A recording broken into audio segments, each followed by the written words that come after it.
I'm not even joking. Oh my gosh, y'all, listen.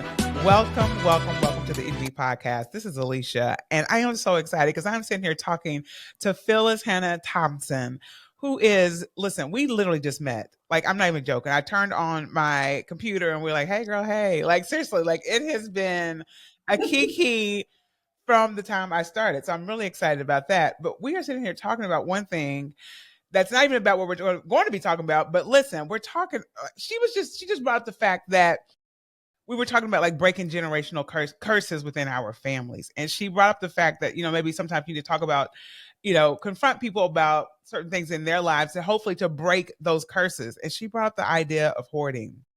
And for those who listen that knew my mother, because my mom has passed, she kept, that's all, no, you're fine. But it's just, it really brought that up. I was like, oh my gosh, my mom kept everything. What is that?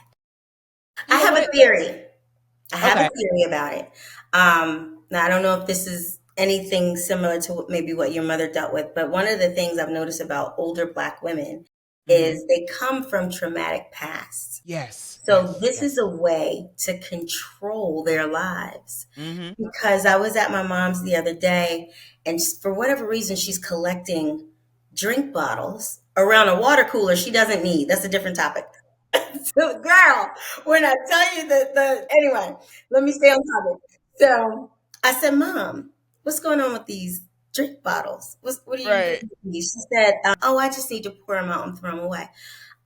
My younger sister was there with me. I said, well, Samantha and I can dump them out and get rid of them for you. She said, leave my drinks alone. Okay, Mom.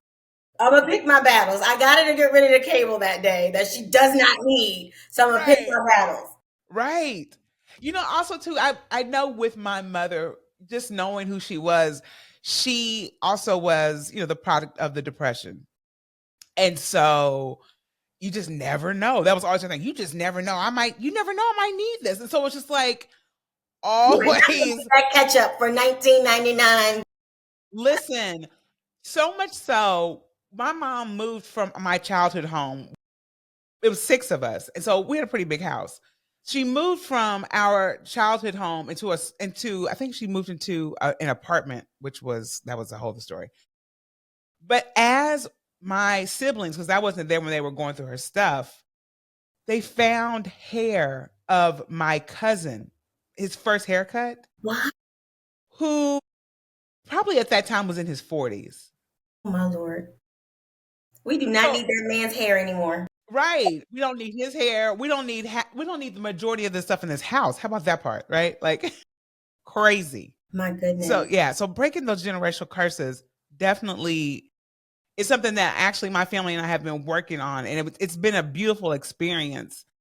Not all perfect, right? I mean, but it's been an eye-opening experience and realizing that certain things need to be done, right? Right. But I'm glad you have cooperation. I have zero cooperation. Actually, on my side, I am looked at as the strange one because I go to therapy and I'm trying to be better in so many different areas. And I try to be educated and cultural. So I go to ballets, I go to art museums, and they're looking at me like, what? You don't want to just go out to eat? No. Why is everything surrounding food? I get it. Yes. We grew up poor. That's how you showed your love. But we can still show our love with just being together. Yes. And that's a hard point to get across. Yeah, that's a hard point to get across, even with my family. And that was one of the reasons I even started this podcast, because I have always struggled with eating. And even though I enjoy eating, I enjoy the community, all that, the majority of my experiences with my family have been surrounded around food. Right. I think that's common in Black families. Yeah. So it's emotional. It's very emotional for me. So it's like really breaking those habits. And listen, God, we were talking about earlier, God is still working on us for a profanity. God is still working on me. So many things. So many things. Like endless. He's like, Phyllis, you don't need to honk your horn quite so long at that person. I love it. But y'all listen, y'all probably like, what is Phyllis doing here? Phyllis is here, y'all. Phyllis is here. Listen, we are chilling. But also Phyllis is doing some amazing work, y'all. y'all know I have been talking about my, I'm assuming I'm in like the premenopausal stages of things. And I'm so curious to learn more about just the whole menopausal cycles and all that. I am a nurse practitioner, but I am pediatric. So I deal with little bodies. So I deal with little bodies. I tell people I deal with little bodies, not big bodies. Big bodies come with a lot of problems. And trauma. Okay. So it's a lot of that, right? I deal with their big body people and I have to kind of like talk them off the ledge. I'm Right. good at that. But dealing Right. with their actual bodies and care, that's not me. That's not me at all. No. I'm really excited because, like I said, Phyllis is a coach. So you work with just perimenopausal women, or do you work with women across the whole spectrum as it relates to menopause? Well, I specialize in pre and post menopause, and that's Okay. perimenopause and menopause. Menopause is legit just a day. It's that Mm, day on the 12th month when your period stops. That is menopause. right. Now, it's not the same for every woman. Sometimes, there, in rare cases, will have gone full 12 months without her period and Mm-hmm. be thought to be in menopause. And then out of nowhere, her cycle will come back. That's usually a huge sign that there is some type of imbalance in her body and she needs to see her doctor. I usually recommend functional medicine doctors because my big pet peeve is traditional medicine. I was Mm-hmm. actually a biology major. I was going to become a doctor. Okay. And that's what got me, that's how I fell in love with the human body. And then I got to see some of the politics Ooh, involved in the medical industry. And you being in it, you know what I'm talking about. I know. Oh, so So, yeah. So I like functional medicine doctors because they're going to run the test you ask for and they are not right. limited by insurances. And what people don't realize is a lot of traditional medicine doctors are, they're limited, Yeah. unfortunately, by what Yeah. an insurance company will and will not let them run. So if in, and this is what I tell my clients, if in any case where your doctor is not running a test that you're asking for, your first question is this an insurance or an insurance issue?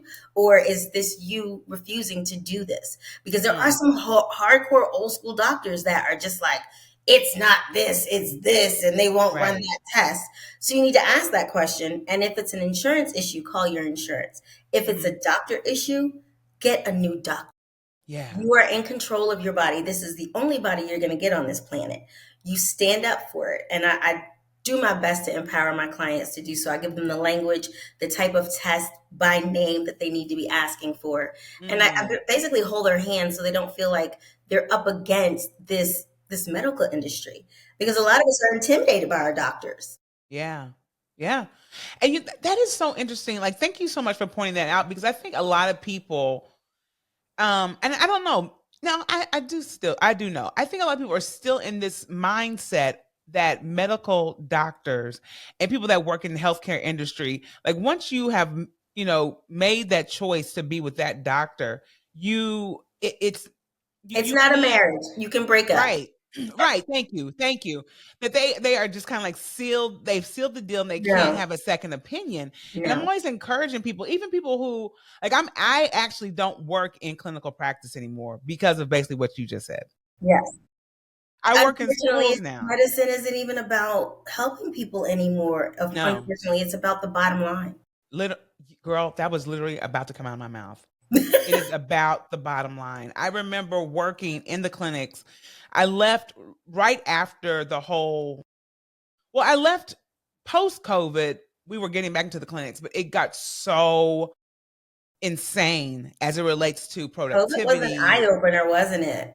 One, COVID was an eye opener on so many levels. One, it really challenged who we were as providers with understanding that one, we don't know it all. So it really humbled a lot of people in the medical field, Oh, right? yeah.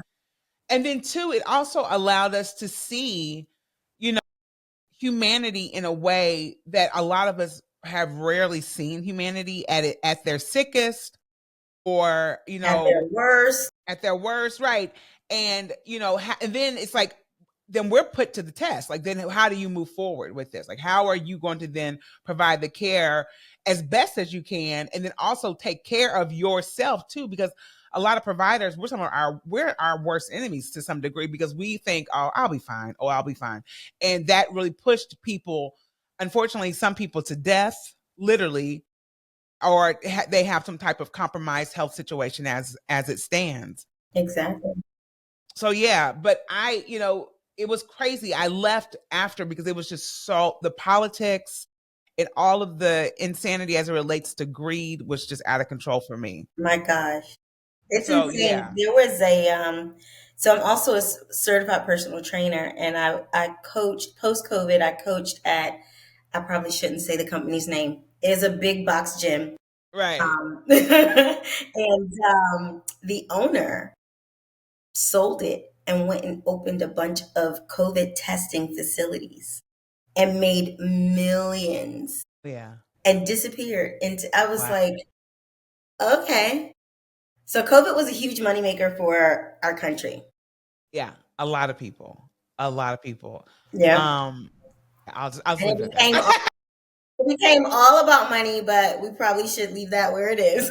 Right, exactly. It's like, and there you have it, right?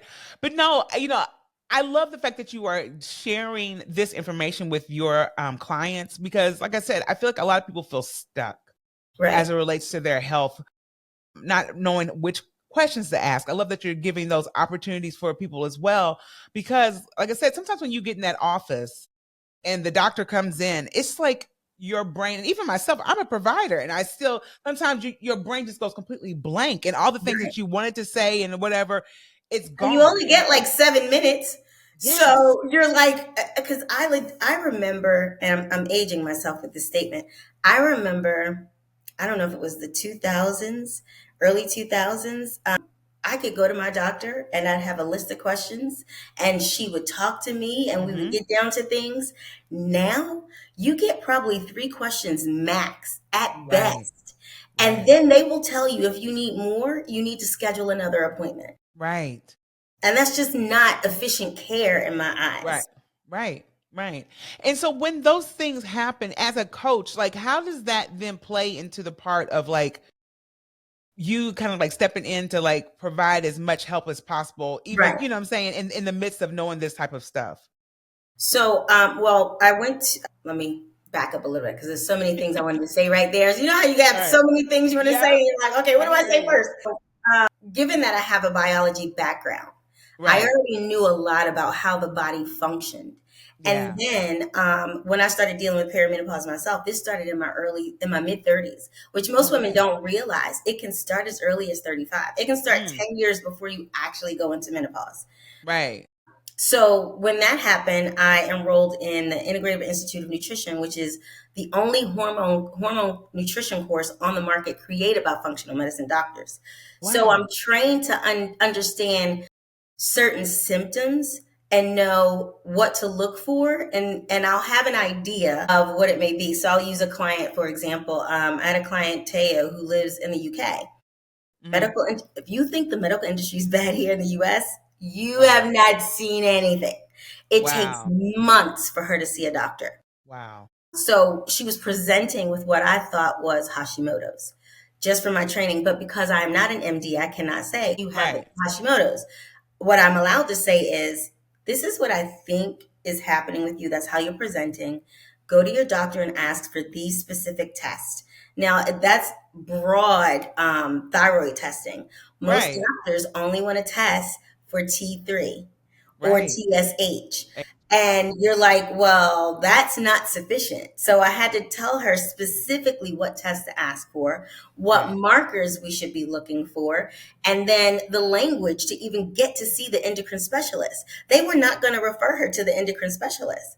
So I Wow. gave her the language, or for her to stand up and assert herself and say, this is what I am asking for. Are Right. you refusing to do this test? So Yeah. they ran the test and they said, oh, yeah, you have Hashimoto's. Here's your prescription.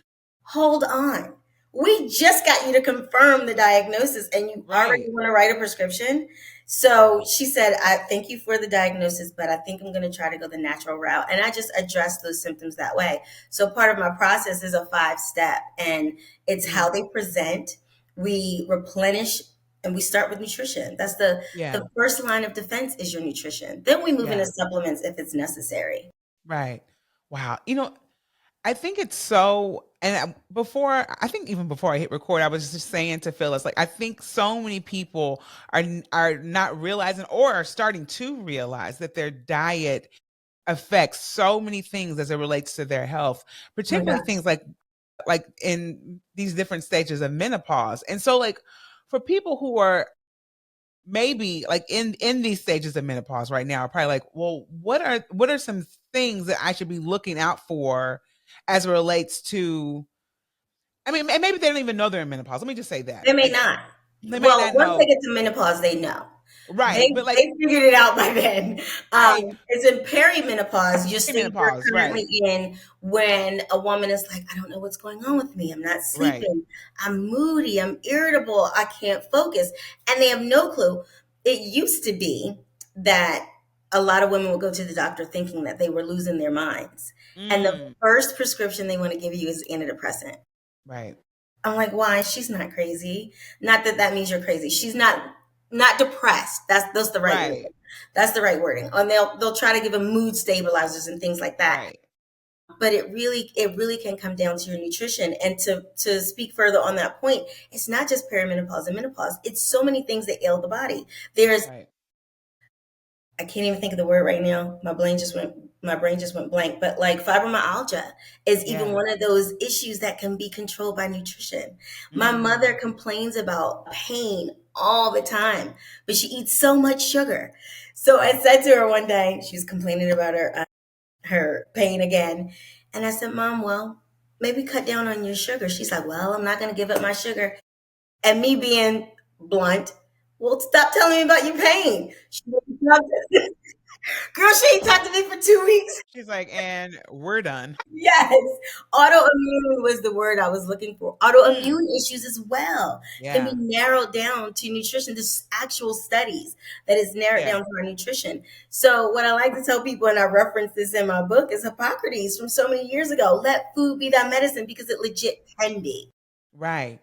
And when people actually start, the individuals that you coach, when they realize or when you're sharing with them that diet is something that they have to like address, do you Hmm. find there's more resistance with Yeah. that? Oh yeah.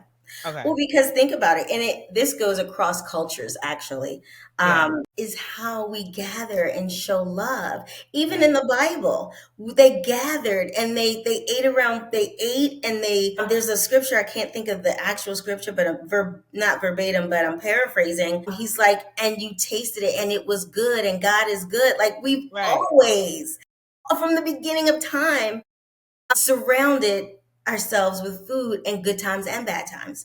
So we're Right. so connected to it that it's normal, in a way, Mm, normal to right. resist when someone tells you you have to give up something that you've loved for so long.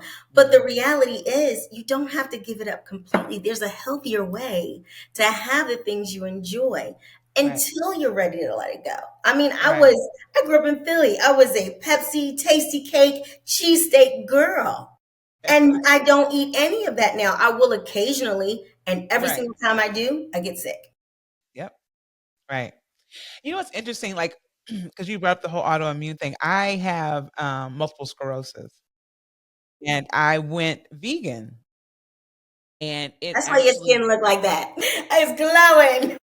you know what's crazy? It's like I don't even sometimes I don't realize it, and then I'll see myself like, oh, my skin looks great. Like, That and I people always ask me like, what's your skin routine? And when I tell them, they're like, what? I'm like, I just wash my face with any old soap. I throw on some shea butter and done. Like, that's Listen, you need to tell them the truth. You need to be like, I'm gonna tell you the truth. You ain't gonna like the answer.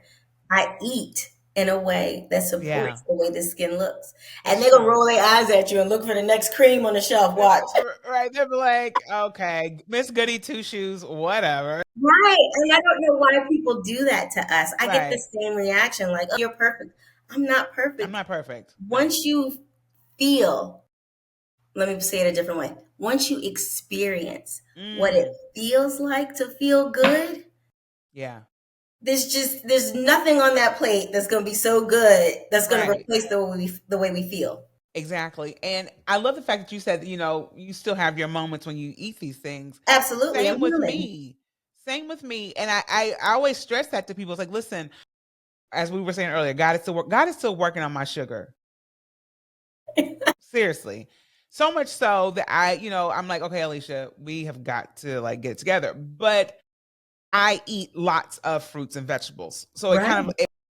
it helps with my skin situation, but I know the sugar thing I need to address. And Right. that's a thing. But overall, the diet has been straight vegan and it's actually helped my MS. Like I don't take any medication, nothing. People don't realize just the power of our food. I try to remember that I started at zero and not speak over someone's head or over Yeah. where they're speak to a place they're not ready to be yet. So I mean Right. the easiest thing to do is look at your nutrition and see what can you pull out that won't hurt too much. You Right. know, like if you're drinking a lot of sodas, I know I'm up north now and they love Pepsi here. If you're drinking 3 or 4 of those a day, see if you can cut it in half. Just start Right. small. Add in more fresh fruits.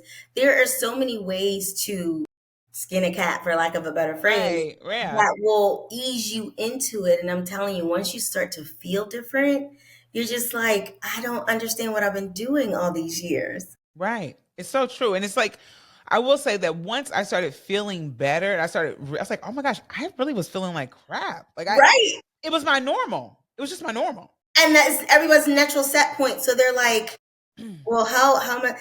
I used to say, and I've actually posted this before, the itis is not a goal. Your food should not make you feel gassy, bloated, or nauseous. That is not Right. okay.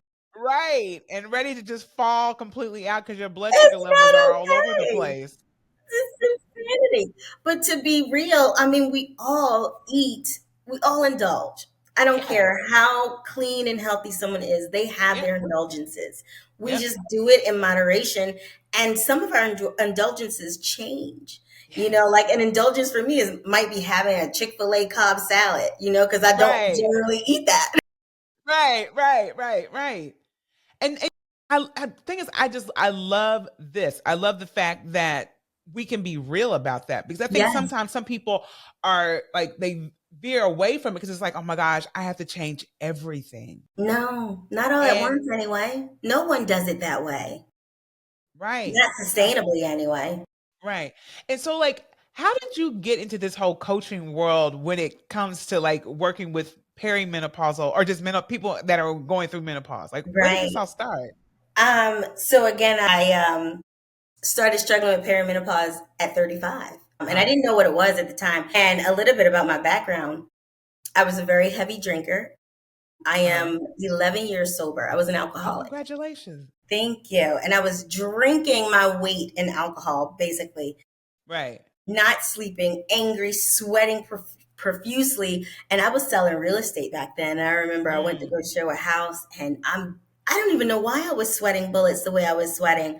And right. I decided that I needed to change. So I had gone back to college late. I was still in college and I was going through my biology studies and just started changing things then. And then when I got certified as a trainer, I started working out more and things like that. And I started coaching people. And Mm. for whatever reason, I was attracting women that were a little older than me Uh-huh. and they were already going through perimenopause issues. So I thought, well, I need to get better versed in this specific issue. So that's when Right. I went to Integrative Institute for Nutrition and learned all about hormones, nutrition specific to hormones. Mm. And then I just started using it on myself and showing my results, and the clients just started coming to me. So I just always, it's so funny at the time when you're going through something, you don't see how God is moving you until you Mm. get there. Yeah. That is beautiful. And I think if anything, like, because I've done several coaching programs, like been a client, and I think it's so beautiful to have someone who's actually gone through the process Yeah, because that sense of like empathy and like just really just focusing in on you as a client, they understand. It's like, listen, I right, have been here, right. like this is not just me just sending you some type of canned information. Like I Exactly, know what you're going through, right? Maybe exactly. not everything, but I can, I see you, I'm holding space. And that for me is just valuable in so many ways.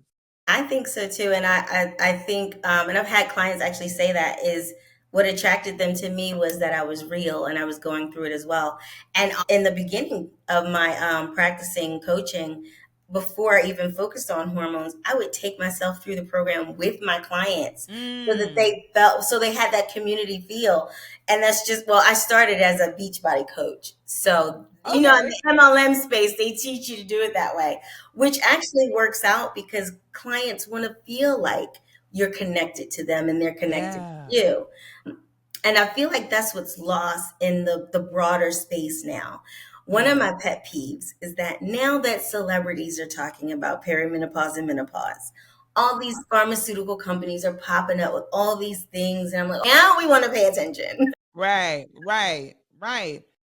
Because honestly, a lot of the celebrities, at least when from like our standpoint, they are going through this Right. whole yeah, so that makes sense. It does. But now that they're Wow. talking about it, it's opened the eyes of these big manufacturing companies and the pharmaceutical companies. And now they have all these weird things that are coming out on the market. And Right, I'm thinking, you know, your nutrition can do all of that. Like I had a really right. heated debate with a HRT. I don't know if she was a doctor or what. Anyway, so we're talking about the different types of HRT. And I said, you know, I support whatever a woman decides, it's her body. But Right. it's important to me that she understands how they're sourced, the side Mm, effects, the benefits, and understands that she also has a natural alternative. She said, right. well, oh, and I mentioned that, you know, some of those hormones are derived from animals. And she said, well, not mine. Mine are plant based. I said, well, why can't they just eat the plants? Mm. She did not respond. She's like, leave me alone. Leave me alone. Thank you. Also, I want to let people know, if you were wondering, HRT is hormone replacement therapy. Yes, sorry. Yeah, no, you're good. Because well, this is why I said it too, because I was like, HRT is like hormone replacement therapy. I know that. I should have known better. I should have said it instead of No, using the you're acronym. fine. No, because I was like, oh yes, yes, yes, yes, yes, yes, yes. No, and do you find, like, with your coaching, because I was like, this is a good segue. Do you have a lot of clients that are on hormone replacement therapy? No, the women that come to me want the natural route. You know, Okay. that's what I'm a holistic nutritionist. Yeah, I yeah, yeah. provide the natural route. Now, if you want to try HRT or hormone replacement therapy, I support that. I support anything you want to do because it's your Right. body. Right. But what I do here is provide the holistic route. I love that. And I just can't stress it enough, especially just someone who has actually worked through a holistic way of managing my Right. MS. If it's It possible, works. it works, right? And I always tell people too, it's like, listen, I'm not trying to like push my narrative on anyone, but I'm a witness to Right. what food can do for you and what your Exactly. diet, by changing it and really focusing on, taking care of yourself in this way, it really works. It really does. And it doesn't mean you have to give up family gatherings and Right. parties and all these things. It means you'll shift your perspective on what you eat when you get there. And there's a way Yeah. to do it. There's definitely a way to do it. And I find that that's another thing a lot of women need to be coached on is how do I go to my family's holiday parties and not Yeah. eat all the things? You know, I Right. had a Graves client who I'm so proud of her. She was able to reduce her medication, lost weight, got her energy back. She's one of I tear up because when she turned 40, she was like, I'm exactly where I wanted to be. Thank you so much. But she came to me one weekend and she's like, it's the holidays. I don't know what to do. My family's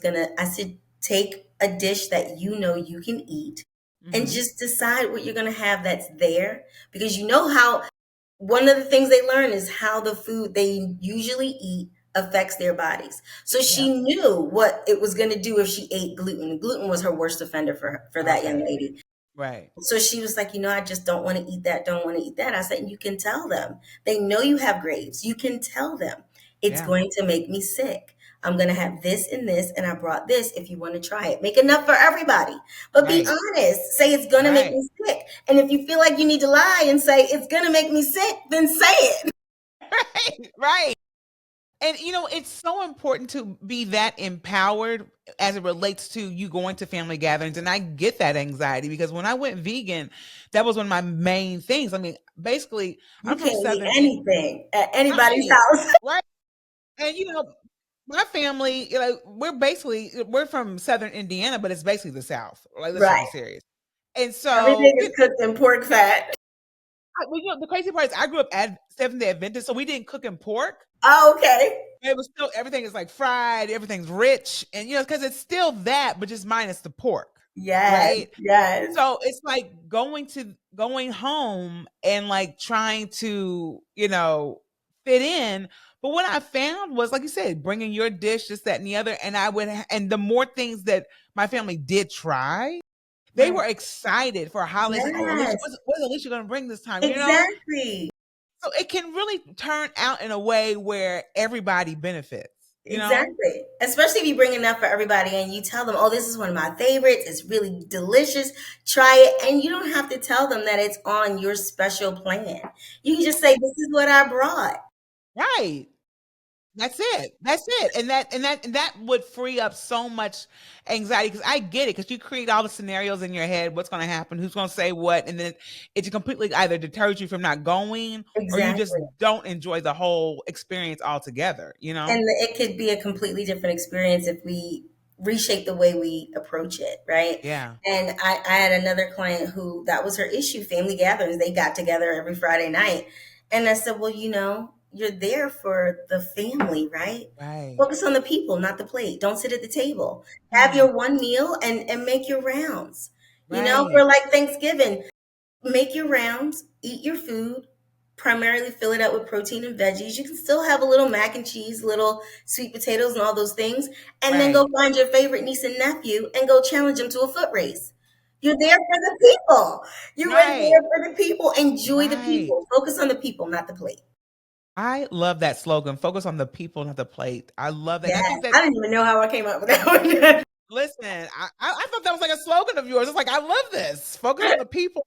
I love that, because I feel like we were talking about earlier, a lot of the gatherings that we have with family and friends, it all surrounds food. And It it's like, does. you can still have that opportunity, but it doesn't have to be the only way we come together.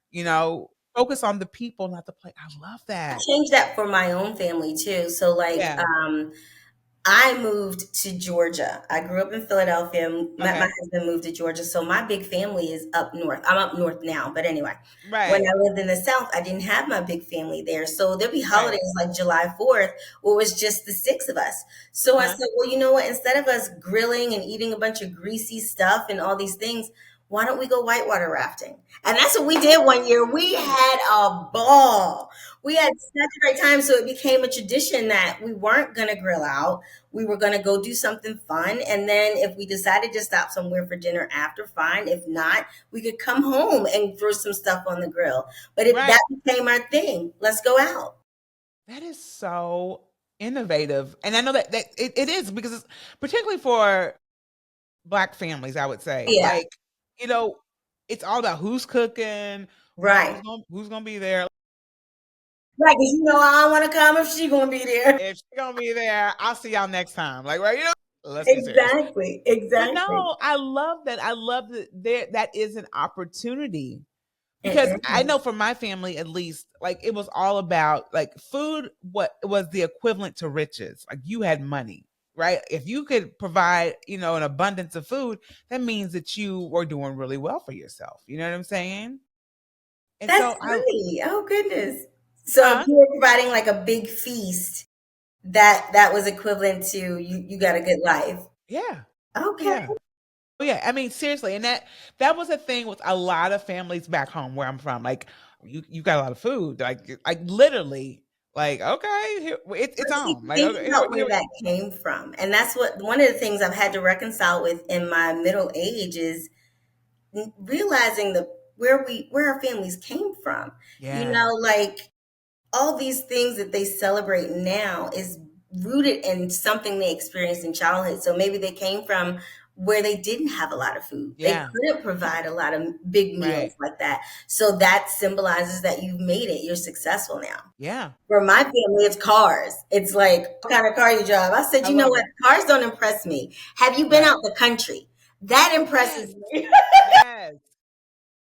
Let me see the stamps in that passport. Let's check that out. I can lease a nice car. Okay. Listen, So true, so true. But I wanted to ask, 'cause I know you said you started, like, I guess, like, was it premenopause you started at 35, or was Yeah, it? perimenopause. I wasn't sleeping and I was Okay, cranky. Oh my gosh. really? So there's a grocery store in Georgia called Kroger. And when I Yes. tell you, I cussed out the poor little guy at the counter, and my son, my son was like, "I'm not coming to the store with you anymore." Right, like, "You have lost it. What is going on?" Wow. So that was, like, that was, like, one of your first symptoms, basically. Yeah, but I had no clue what it was at the time. I Right, was just like, right, I don't know what's going on. I'm just crazy. I'm the crazy right, lady. That's what I right, was. right.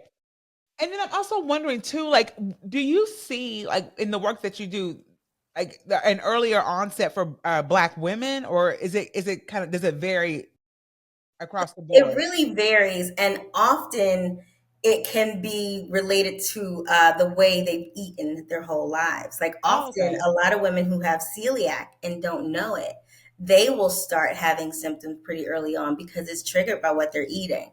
Yeah. Wow. So, yeah, and a good gauge for you is talking to the women in your family, right? Your Mm, familial history is going to give you a really good idea of when things are going to start to kick off for you. So, right, your aunts, other women in your family, because I know your mom is gone. So right, speaking to them and asking, what was your experience? When did it start? Did you have these symptoms, right? And right. they'll give you a really good gauge of what's in store for you. Right. That's thank you for sharing that. Because I think some people are probably like, okay. And then also is, I guess, also opening up that conversation because Right. It's been so taboo for so long. right. Even like, Exactly. even down to pregnancy too. It's just like you're having a baby, but it's like, did you, like, why didn't you tell me all these things happen after I've had this baby? And it's like, even with this situation, it's like, tell me what this was like for you, because Right. if I have this, I won't feel like, oh, I'm just some, strange Exactly. alien out here. Oh, this is something that is normal, right? Exactly, You exactly. know? And often it's been such a taboo topic, right? So nobody Mhm. talks about it. Nobody talks about menopause. Nobody talks about perimenopause. We barely even talk about our periods, you know? Yes. So, and that's a thing too that can also be PMS does not have to be a thing. Heavy Right. periods are a sign of an estrogen issue. Like, there's so many Right. things that aren't being talked about because it's been so taboo for so long. So one of my goals is for us to make the language normal and talk Yeah. to your daughters and your nieces and let them know this is what it could be in store for you and this is how you get ahead of it. Because the Right. reality is if you start in perimenopause, by the time you get to menopause, it's a breeze. Right. Right. And I think also too, as it relates to, like, having these conversations with, like, elders in your family, you know, I'm just also wondering, for those who might not have those opportunities, would it be helpful to talk, even though you might not have that same DNA, just talking to other people about their experiences? Do you Yeah, find that would be helpful too? absolutely, because there's always going to be a parallel in a woman's journey, right? Right. Because we're all Right. still women, right? Yeah. So speaking to that woman, like, what was your experience? What symptoms did you have? Some women Yeah. don't have any symptoms at all, which Right. Right. is actually more common than you think. And being able Mm. to hear that, have that conversation, and even a conversation with the woman who really suffered. Because what I noticed in older women is they thought that's just the way it is. That you Mm. just you grin and bear it and you suffer. But the reality Right. is, not only do you not have to suffer, you don't have to resort to injectables if that's not in alignment with the way you want to age. Right. I love that. And then when people who are actually going through, like, your coaching program, and actually, adhering to, like, really monitoring their diet, and incorporating more things like fruits and vegetables, and Right. less processed food, do you find that they are symptoms eliminated, or does that vary too? It You know what I'm can saying? vary, but across the board, 80% of my women, that's 8 out of 10, get rid of hot flashes just with the nutrition changes that I give them. That's how powerful that your diet is. That's just how, like, think about this. God is so amazing. When He Mm, created our bodies, He also created all the nutrients and sustenance naturally on this planet to sustain yeah. us. We just have to get back to that. And there's a lot of different diets out there where they're kind of alluding to that fact, but it really just does come down to that. And it does not mean you have to deprive yourself. It just means you Right. have to shift what you're doing. You know, Right. I've started talking about how I think it's Romans 12:1, and I don't like to really quote Bible scriptures because I'm not always correct. You know, Right. I'm newly back on my walk with God. Listen. But I like to reference that scripture because Yeah. often Christian women, we sacrifice so many things, and Right. in the line of being a living sacrifice, it doesn't Mm. end at your plate. Wow. If you're Wow. putting in food that's making you sick and you know it, Mm. then you're not honoring that one vessel that you've been given on this planet. Wow. They say everything you do on this planet is in preparation for heaven. That Right. goes down to your body. You only get Right. one.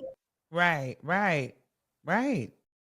Thank you for like pointing that out, because I think a lot of times too, even beyond this whole conversation around menopause, we forget that our bodies, like how important they are and how sacred they are, Yeah. We take and them for granted. we take them for granted. And it's like, I mean, some people use the analogy around like, think of your body as a car, which is so like whatever, but in some ways it's true. It's like You see you my have to have, car? you I'm have to, thinking about French fries in it from last year under the seat. well, I mean, well, think about it as a well-maintained car. But you know what I'm saying? Like you have to go get it serviced. You know, there's certain things you have to do in order for it to work. Right. And if you're not doing those things for your body, then it's like, and then you're questioning, well, why? Like you said with your mom, why is my pain? Like, why do I have so much pain?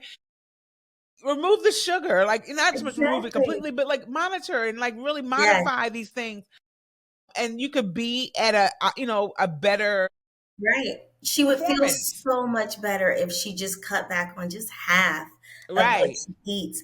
And I think for me, my husband died from brain cancer. I'm And I sorry. watched him, thank you. I'm okay talking about it because he was nothing like the man he wanted to be. You know, he was Right. active and vibrant, and the day he had his first seizure, he was out for a hike.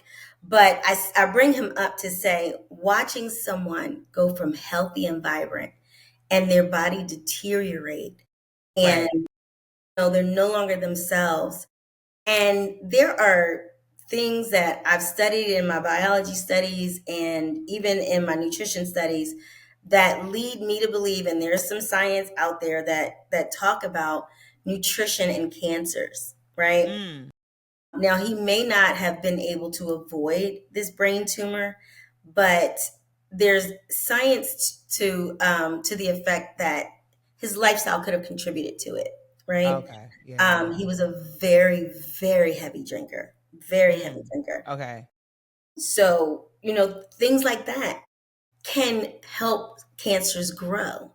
Right. So I think that's why I have made the shift of talking about our body as a living sacrifice, and being mindful of what we're putting in it, because so many people stop when it comes to what they're eating and drinking. Yeah. Yeah. And it's just like that commercial years ago, you are what you eat. You literally are on a cellular level. Yeah. Everything your cells are made up of are generated from what we put into our bodies. That Right. is a scientific fact. So, Right. Right. Right. And I think if we keep that in mind, mhm, it would really change a lot of practices that we, exactly. have around eating and things of that nature. But it's like we said in the beginning, it's one step at a time, not completely like, doing away with everything, because that's never helpful. But No, really just, trying to be more mindful of how you approach this. exactly. Find a healthier dessert that you like. When I started my journey, I took things that I like to eat and I found cleaner ways to make them. And Yes. what's so funny is I actually fell in love with the way food tasted. And now it's crazy. My family think, I don't know. They're like, your taste buds are bland because a lot of things are too spicy or has too much sauce Mhm. for me now. Yeah. But what I noticed is when I made this shift, my kids were still young and they would want what I was eating. Mm. So I said, you know what? I'm just going to stop buying them all these treats that are for the kids. It's Right, for the exactly. kids.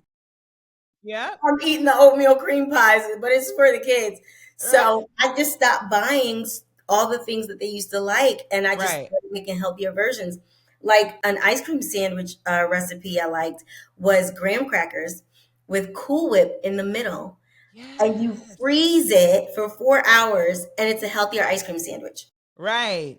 That's so simple too, So you simple. know? Just try one cleaner dessert and make Right. it for your family. Don't tell them anything and watch because they don't know, especially if they're Right. kids. Or like Right. sorbet as something sweet for at night.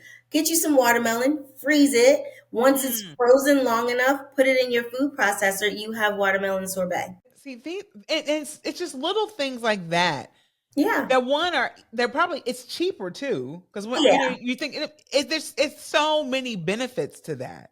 Yeah. I And you can love that. control what's in your food when you make it at home. Right. You have no idea what kind of high fat sauce and what has been marinated. And if you're going out to eat a lot, first of all, what's your budget? Can you even afford that? There's so Right. many people I know that are like, oh, I'm broke, but they spend $200 a week on DoorDash.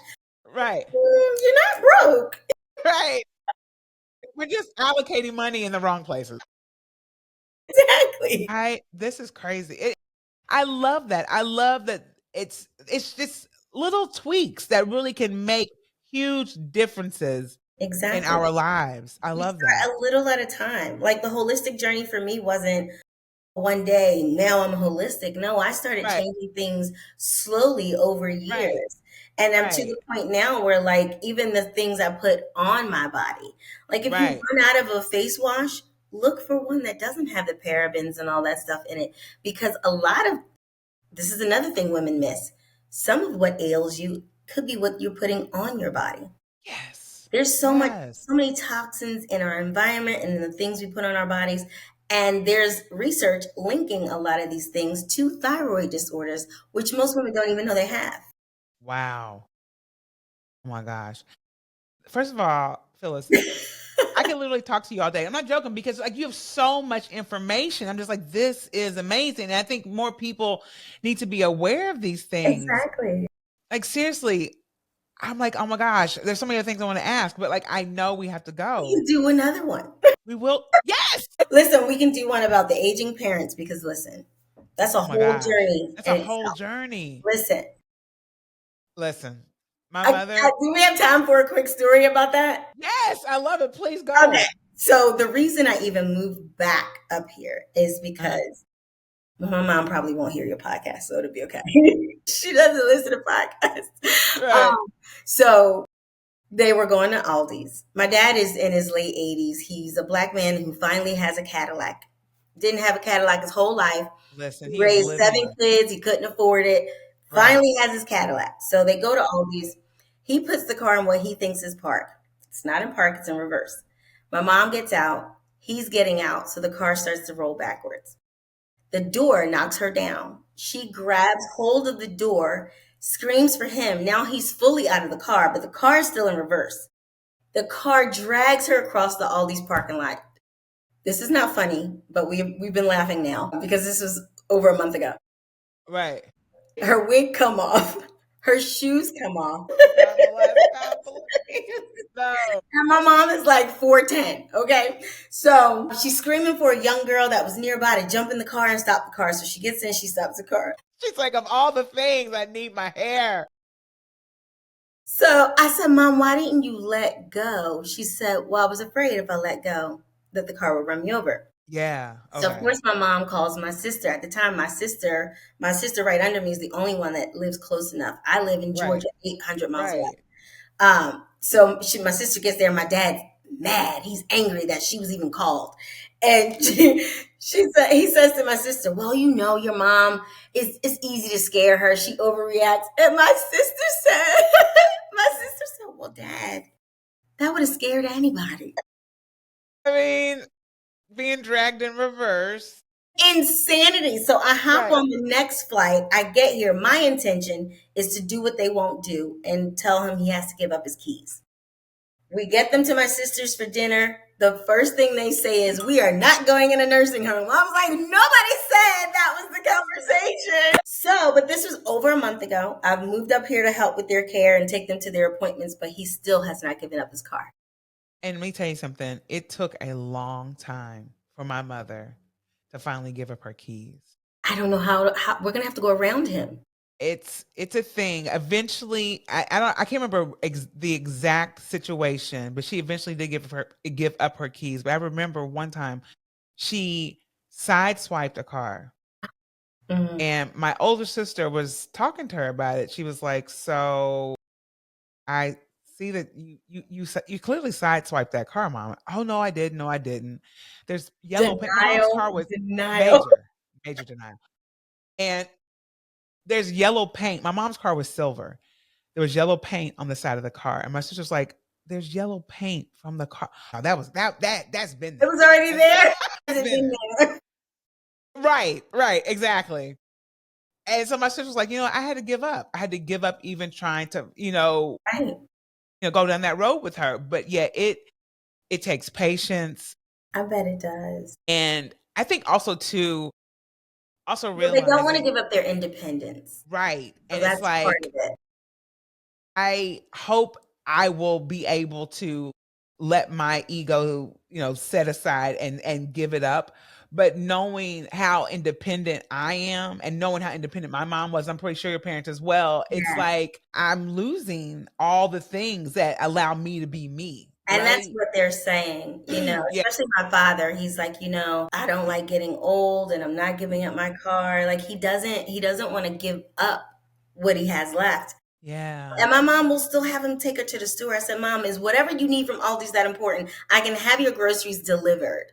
Right. Like you're legit risking your life every time you get in the car with him. Right. So I got in the car with him one time to kind of see how he drives. He turned left on red. I said, Lord Jesus, help me. So yeah, that's a whole other podcast we can talk about. It is.